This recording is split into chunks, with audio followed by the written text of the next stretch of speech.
What the hell is going to happen next? We're in for serious trouble. The question is, are you prepared for it? And better question is, how do you prepare for it? And how do we get through what's about to happen? Because it's one thing to crash, but can you survive it?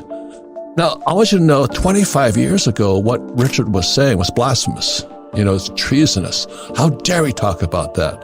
And the problem is, it's true today. His books were prophetic, they were calling what's coming right now. So problem with most people is they're stuck in microeconomy. They don't see the big picture. And I would estimate 90% of Americans just believe, don't worry, America will bounce back. Happy days are here again.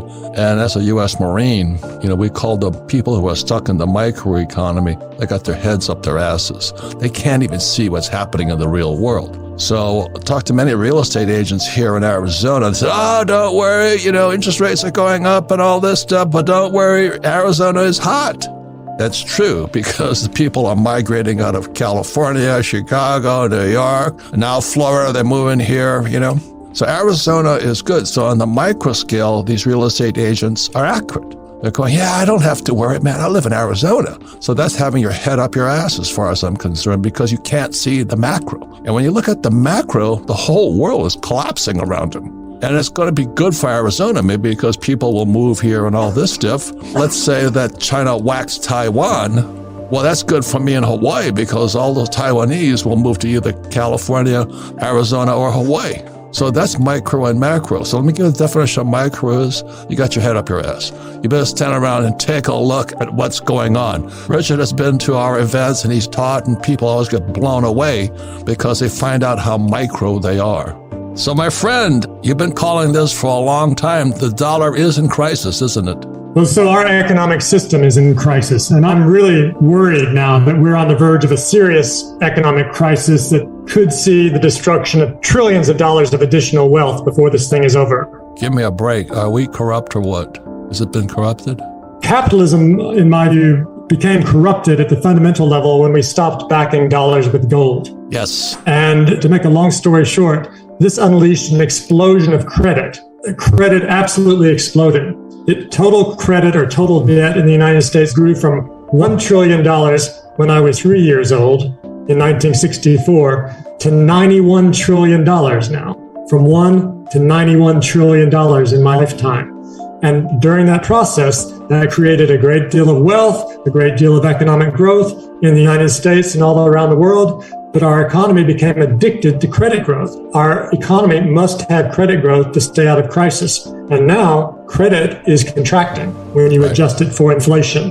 So this is a very serious problem for our economic system, which I call creditism rather than capitalism, since it's driven by credit growth. I want you to pull your head out of your butt and take a look at the world, because Richard sits in Thailand. He's an American.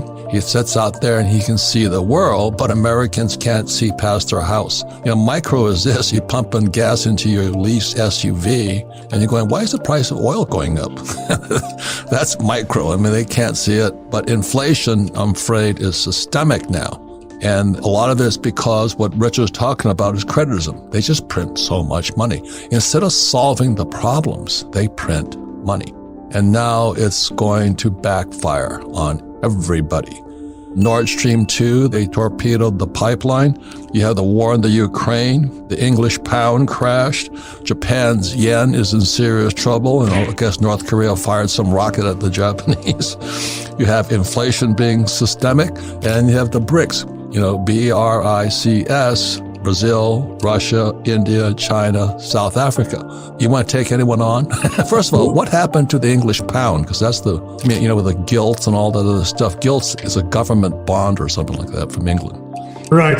That was the second blow we've experienced in the last 2 weeks.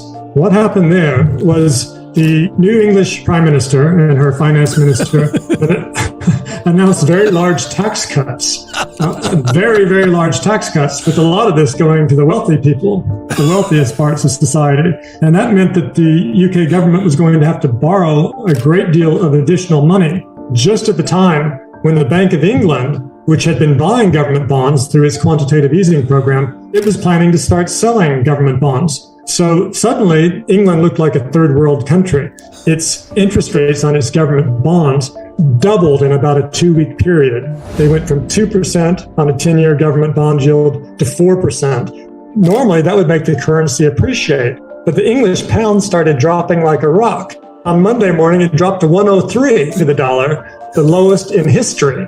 This huge swings in the currency, and more importantly, in the interest rates on the government bonds, was so violent and so unprecedented that the UK pension funds thought that they had cleverly hedged their positions with these derivatives contracts known as liability-driven investments. But the moves were so large that the people they had these derivative hedging positions with started calling in their margins, and they couldn't put up their margins. So they got sold out of these hedging positions, and it looked like the entire UK pension system, the various pension funds, were on the brink of going bankrupt. Collapse. And so the Bank of England had to jump in, and they intended to start reversing quantitative easing. They were going to do quantitative tightening. But by the end of the week, they reversed course, announced they were going to do even more quantitative easing. They said they'd buy 65 billion pounds of additional government bonds over the next month or so. And that has restored calm temporarily. And in fact, it's injected a bit of euphoria in all the markets because investors hope that since the Bank of England reversed course and started loosening monetary policy, they hope the Fed is going to do the same thing. The point here is this: what does it mean to the English people? Because their pensions are about to collapse. And the Bank of England is the Fed, the same as our Fed. When they start printing more money, what does that mean? Inflation, or are they trying to avoid a depression? What were they doing?